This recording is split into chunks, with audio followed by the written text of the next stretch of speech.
अस्सलाम वालेकुम स्टूडेंट्स, उम्मीद है आप सब खैरियत से होंगे। आज के इस लेक्चर में हम एक्सरसाइज 2.3 स्टार्ट करेंगे और उसमें आप देखेंगे कि product of fruits, some of fruits हम फाइंड करना सीखेंगे। तो सम और प्रोडक्ट ऑफ फ्रूट्स क्या होता है, आइए जरा इसको देखते हैं। देखिए, क्वाड्रेटिक इक्वेशन हमने पढ़ी थी, standard form ax² + bx + c = 0। जब हम इसको सॉल्व करते तो इसका सोल्यूशन हमारे पास आता था -b ± √b² - 4ac और डिवाइडेड बाई 2a। तो ये दोनों इसके रूट्स होते थे, जिसका क्वाड्रेटिक फॉर्मूला कहते हैं। अगर मैं किसी एक रूट को अल्फा का नाम दे दूं, अल्फा में कहता हूँ -b + b² - 4ac और 2a, इसको मैं अल्फा का नाम दे दूं। और दूसरे रूट को अगर मैं बीटा कह दूं, -b √b² - 4ac और डिवाइडेड बाई 2a।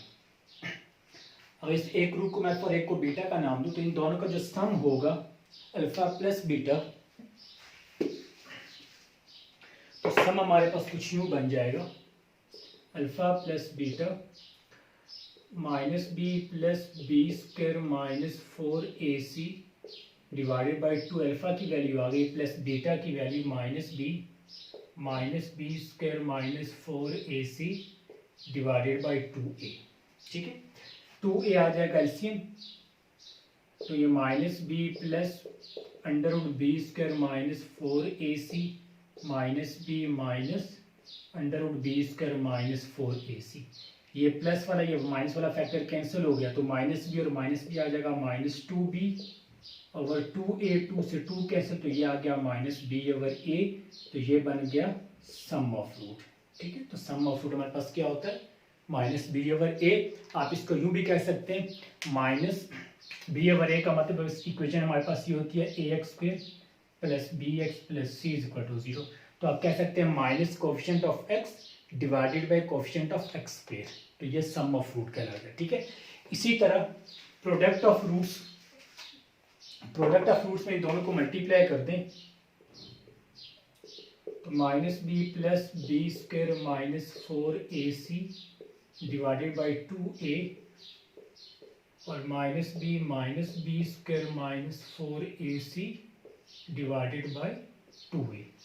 मल्टीप्लाई करें तो ये a + b, a - b formula बन रहा है, तो ये आ जाएगा a² - b² divided by 2 to the 4 a²। तो ये बन जाएगा b² माइनस ये स्क्वेयर से root cancel, b² minus plus 4ac divided by 4a², ये कैंसिल हो गया, 4ac ओवर 4a², 4 से 4 कैंसिल, एक a भी कैंसिल हो गया, तो बाकी बचा c ओवर a और ये कहलाएगा प्रोडक्ट ऑफ रूट। तो प्रोडक्ट ऑफ रूट को कह सकते हैं constant term divided by coefficient of x²। तो इस तरह से भी आप इसको कह सकते हैं। ठीक है, तो ये था हमारे पास sum and product of roots. तो अब मैं स्टार्ट करते हैं एक्सरसाइज 2.3।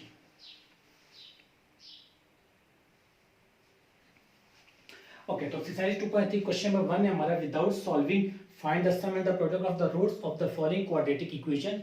इक्वेशन को सॉल्व नहीं करना, बगैर सॉल्व किए हमने सम और प्रोडक्ट मालूम करना है। तो पहला पार्ट देखें जरा, यहाँ पर x का कोफिशिएंट a 1 आ गया, coefficient of x b -5 and constant c 3। Sum of root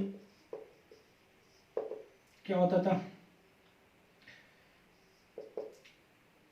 -b over a।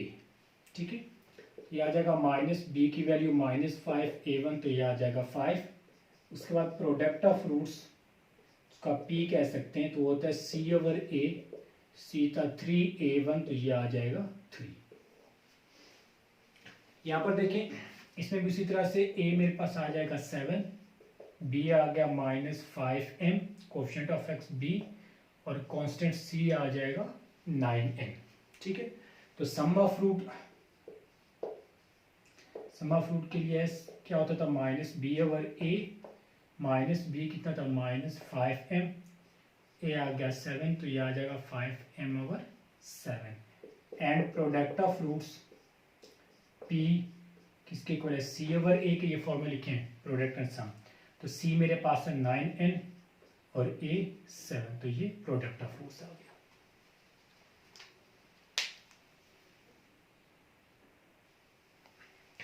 Question number 2, find the value of k if sum of the roots of the equation is twice the product of the roots. इस equation के जो सम of the roots हैं वो अगर 2 times हों किसके, product of roots के, तो k मालूम करना है। ठीक है, तो इक्वेशन हमारे पास है 2kx² minus 3x plus 4k is equal to 0। तो यहाँ से a की वैल्यू आ जाएगी 2k coefficient of x², b आ जाएगा -3 कोफिशिएंट ऑफ x, और c कांस्टेंट आ जाएगा 4k। Sum of roots s is equal to minus b over a, ये आ जाएगा माइनस b की वैल्यू -3 a2k, तो ये आ जाएगा 3 over 2k, and product of roots ये आ जाएगा c over a 4k over 2k, और ये बन जाएगा 2k को ये कैंसिल हो जाएगा। ठीक है, तो मैंने सम और प्रोडक्ट निकाल ली। अब गिवन कंडीशन क्या है कि sum of the root is 2 times product of the roots, twice of the product of the roots, ये कंडीशन थी। तो सम हमारे पास था 3 ओवर 2k, 2 और प्रोडक्ट कितना आ गया, सिंपली 2 था, तो ये आ जाएगा 3 इज इक्वल टू 4, और ये 2 के वहाँ जाके मल्टीप्लाई हो जाएगा, तो ये आ जाएगा 3 इज इक्वल टू 8k, और k की वैल्यू आ जाएगी 8, 3 के साथ इधर आएगा तो डिवाइड हो जाएगा। ठीक है, तो ये हमारे पास आ गई k की वैल्यू।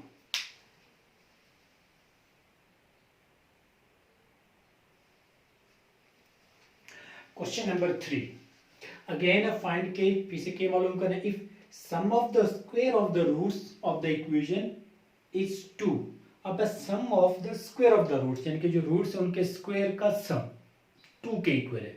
तो अब मैं रूट्स को नाम दे देता हूँ। तो इक्वेशन मेरे पास है ये वाली, तो यहाँ से a की वैल्यू आ जाएगी 4k, b है हमारे पास 3k, और c है -8। Let alpha beta be the roots of given equation, therefore sum of root alpha plus beta is equal to minus b over a, and product of roots alpha beta is equal to c over a। ठीक है, तो यहाँ से इसकी value मालूम कर लेते हैं। सम कितना आ जाएगा हमारे पास, माइनस b की वैल्यू 3k और a आ जाएगा 4k, तो ये बन जाएगा -3 ओवर 4, तो ये आ गया मेरे पास सम ऑफ द रूट। k यहाँ से कैंसिल हो जाएगा, और प्रोडक्ट ऑफ रूट्स में आ जाएगा -8 ओवर 4k, और ये बन जाएगा -2 ओवर k। यहाँ से ये 4 2 8, ये कैंसिल हो गया। तो ये मैंने सम और प्रोडक्ट निकाल लिया। गिवन कंडीशन क्या थी, according to given condition sum of किसका sum, square of the roots क्या थे, अल्फा बीटा, तो उनके स्क्वायर का रूट यानी कि alpha square plus beta square is 2। Sum of square of the roots का सम इज 2 के इक्वल है। ठीक है, तो अब हमें k की वैल्यू चाहिए, तो देखें इसको आप यूं भी लिख सकते हैं, alpha plus beta whole square -2 alpha beta is equal to 2। ये इस तरह से हुआ कि अगर मैं ये फॉर्मूला लिखूं, आपको पता है a² plus b² plus 2ab, तो ये इक्वल होता है a plus b whole square के। तो यहाँ से a² प्लस b² इक्वल हो जाएगा a plus b whole square -2ab, ये 2ab वहाँ जाएगा तो माइनस हो जाएगा। तो मैंने a² प्लस b² की वैल्यू निकाली in terms of a plus b and a b, तो यहाँ पर मैंने alpha square plus beta square को अल्फा प्लस बीटा और अल्फा बीटा की फॉर्म में लिखा क्योंकि ये वाली वैल्यूज मेरे पास मौजूद थी, alpha plus beta and alpha beta. अब ये वैल्यूज पुट करें, अल्फा प्लस बीटा कितना था -3/4 square -2 alpha beta -2/k is equal to 2, और ये हो जाएगा 9/16 plus 2⁴/k is equal to 2। 4/k को यहीं पे रखते हैं, इस टर्म को वहां जाके माइनस करवा दें, 9/16 प्लस का था वहां जाके माइनस हो जाएगा,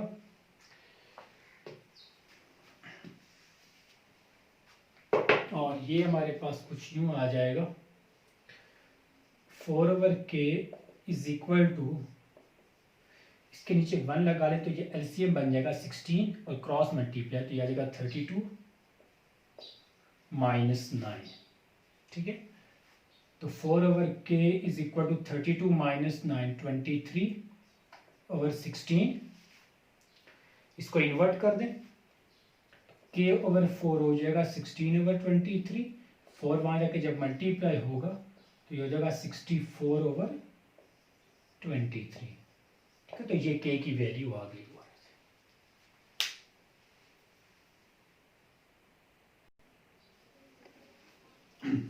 question number 4, find p if the roots of the equation differ by unity, यानी कि जो रूट्स है उनका डिफरेंस कितना है, 1 है, हमने p मालूम करना है। तो उसी तरह से स्टार्ट लेते हैं, इक्वेशन हमारे पास दी हुई है x² - x plus p² is equal to 0, x का कोफिशिएंट आ जाएगा 1, कोफिशिएंट ऑफ x -1 और कांस्टेंट p², ठीक है। अच्छा, अब कंडीशन क्या थी,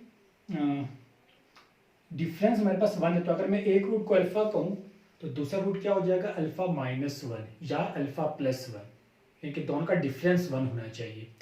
तो उसको आप बीटा ना भी कहें तो ज़रूरत नहीं है हमें यहाँ पर, तो आप लिख सकते हैं कि let alpha -1 be the roots of given equation, therefore sum of root यानी कि alpha plus alpha -1 is equal to -b/a and product of roots alpha into alpha -1 is equal to c/a, ठीक है। ये आ जाएगा 2 अल्फा -1, b की value आ गई -1 और a1, तो ये आ जाएगा 1, 2 अल्फा -1 इज इक्वल टू 1, और यहाँ से अल्फा की वैल्यू आ जाएगी 1 और ये 1 राइट साइड पे जाएगा तो प्लस हो जाएगा 2, तो आप बल्कि इसको मैं 2 अल्फा लिख देता हूँ फिलहाल, 2 अल्फा की वैल्यू आ जाएगी 2 और अल्फा की वैल्यू आ जाएगी 1, ठीक है। इसी तरह यहाँ से